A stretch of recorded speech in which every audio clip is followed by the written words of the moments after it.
मेरे प्यारे बहन भाइयों और मित्रों, कैसे हो आप। आज हम बात करने वाले हैं कोस्पिन एवी 150 mg कैप्सूल के बारे में। इस कैप्सूल के क्या फायदे क्या नुकसान इस तुम आपको जानकर जाने वाले हो। चलिए दोस्तों वीडियो स्टार्ट करते हैं। दोस्तों यह प्रोडक्ट हार्ट अटैक, स्ट्रोक और कोलेस्ट्रॉल कंट्रोल करने के लिए दी जाती है, खासकर उन लोगों को जिनमें दिल की नसों में ब्लॉकेज बनने का खतरा ज्यादा होता है। यह हार्ट अटैक और स्ट्रोक का खतरा कम करती है। यह दवा खून को ज्यादा गाढ़ा होने से रोकती है और नसों में क्लॉट बनने नहीं देती। बैड कोलेस्ट्रॉल कम करती है क्योंकि एटोरवास्टिन शरीर में एलडीएल यानी बैड कोलेस्ट्रॉल को कम करता है और गुड कोलेस्ट्रॉल को बढ़ाने में मदद करता है। इसी के साथ साथ दोस्तों ये हार्ट की नसों को सुरक्षित रखता है। नसों में फैट जमा होने की प्रक्रिया को धीमा करता है जिससे ब्लॉकेज का खतरा कम होता है। इसी के साथ साथ दोस्तों एंजियोप्लास्टी या स्टेंट के बाद प्रोटेक्शन देता है। स्टेंट डालने के बाद क्लॉट बनने से बचाने के लिए डॉक्टर अक्सर यह मेडिसिन देते हैं। इसी के साथ साथ दोस्तों ये हाई रिस्क पेशेंट में लॉन्ग टर्म प्रोटेक्शन होता है क्योंकि डायबिटीज, बीपी, स्मोकिंग या हार्ट डिजीज होने वाले पेशेंट में फ्यूचर कार्डिक रिस्क कम करने में मदद करता है यह प्रोडक्ट। दोस्तों इसके अंदर एस्पिरिन भी होता है जो कि प्लेटलेट्स को चिपकने से रोकती है। इससे ब्लड क्लॉट बनने की संभावना कम होती है और हार्ट अटैक या स्ट्रोक का खतरा घटता है। और इसमें एटोरवास्टिन भी होता है। एटोरवास्टिन लीवर में कोलेस्ट्रॉल बनाने वाले एंजाइम को ब्लॉक करता है। इससे बैड कोलेस्ट्रॉल कम होता है और ब्लड वेसल साफ रहने में मदद मिलती है। इसी के साथ साथ दोस्तों यह प्रोडक्ट नसों में ब्लड सर्कुलेशन को स्मूथ बनाए रखने में मदद करता है जिससे हार्ट को ऑक्सीजन सही मात्रा में मिलती रहती है।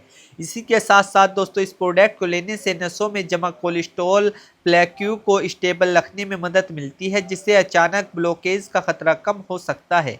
इसी के साथ साथ दोस्तों जिन लोगों को पहले हार्ट प्रॉब्लम्स हो चुकी हो उनमें दोबारा हार्ट अटैक आने की संभावना को कम करता है यह प्रोडक्ट। इसी के साथ साथ दोस्तों क्लॉट बनने की संभावना कम होने से ब्रेन स्ट्रोक रिस्क कम हो सकता है और ब्लड सप्लाई बेहतर बनी रहती है। इसी के साथ साथ दोस्तों डायबिटीज में ब्लड वेसल्स जल्दी खराब हो सकती है। यह मेडिसिन वेसल्स को डैमेज से बचाने में मदद करता है। इसी के साथ साथ दोस्तों कई बार बिना सिम्टम्स के हार्ट अटैक वेसल्स में क्लॉट बनना शुरू हो जाता है। यह प्रोडक्ट उन रिस्क को कम करने में मदद करता है। इसी के साथ साथ दोस्तों एस्पिरिन हल्का एंटी इन्फ्लेमेटरी इफेक्टिव भी देता है जिससे ब्लड वेसल्स के अंदर सूजन कम हो सकती है इस प्रोडक्ट को लेने के बाद। इसी के साथ साथ दोस्तों एटोरवास्टिन नसों की दीवारों पर फैट जमा होने की प्रक्रिया धीमी करता है जिससे आर्टरीज लंबे समय तक हेल्दी रह सकती है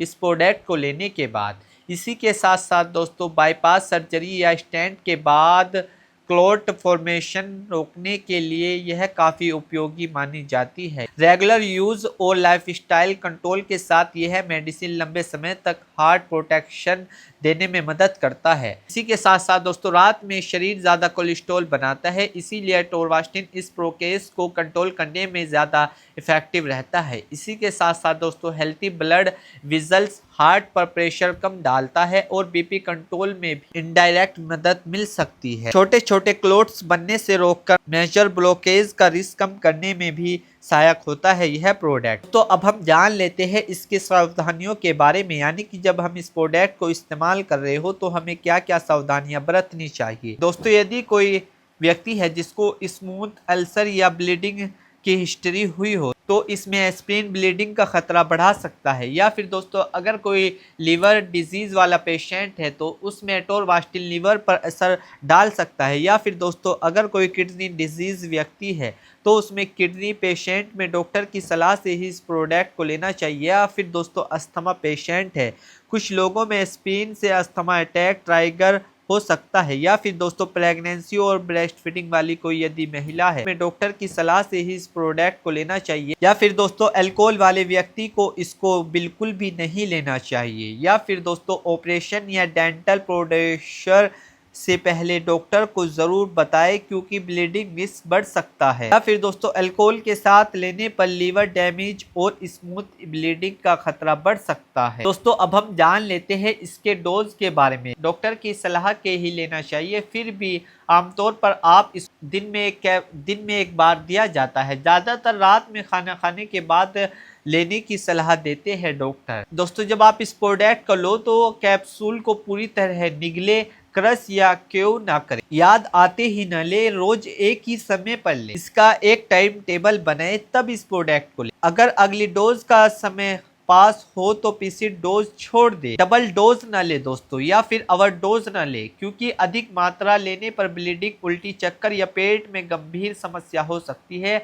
दोस्तों अब हम जान लेते हैं इसके साइड इफेक्ट के बारे में। तो दोस्तों अभी तक इसके कुछ साइड इफेक्ट नहीं देखने को मिले हैं, फिर भी कॉमन साइड इफेक्ट आपको देखने को मिल सकते हैं, जैसे कि पेट में जलन, एसिडिटी, गैस, मतली, सिर दर्द, मसल पेन, कमजोरी। दोस्तों यदि इनमें से आपको कुछ भी साइड इफेक्ट या इनसे अलग कुछ भी आपको साइड इफेक्ट देखने को मिले तो घबराए नहीं, तुरंत अपने डॉक्टर से संपर्क करें। उम्मीद करता हूं दोस्तों अब आप समझ गए होंगे। तो दोस्तों ये थी कोस्पिन एवी 150 mg कैप्सूल की इन्फॉर्मेशन, फुल जानकारी। अगर आप हमारे चैनल पर नए हैं तो चैनल को सब्सक्राइब करें और इस वीडियो को ज्यादा से ज्यादा शेयर करें। थैंक यू, धन्यवाद।